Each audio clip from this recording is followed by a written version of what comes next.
Hi எல்லாரும் எப்படி இருக்கிறீங்க? ஹோட்டலுக்கு போனாலே ஸ்டார்ட்டர்ஸில் வெரைட்டியாக இருக்கும். ஆனால் அந்த சிக்கன் ஸ்டார்ட்டரில் பார்பிக்யூ, கிரில் அப்புறம் தந்தூரி இந்த மூணில் ஏதாவது ஒன்று ஆர்டர் பண்ணி சாப்பிட்டா தான் பெரிய பையனுக்கு இந்த ஹோட்டலில் சாப்பிட்ட திருப்தியே கிடைக்கும்.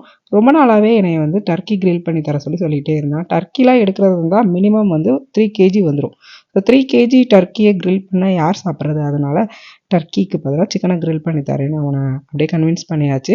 ஸோ முதல் நாளே ஹோல் சிக்கன் வாங்கியிருந்தேன். இருக்கிறதுலே கம்மியான வெயிட்டாக இருக்கிற சிக்கனாக பார்த்து எடுத்து முதல் நாள் நைட்டே மேரினேட் பண்ணிட்டேன். எனக்கு தெரிஞ்ச மசாலாவெல்லாம் போட்டு மேரினேட் பண்ணி வச்சுட்டேன்.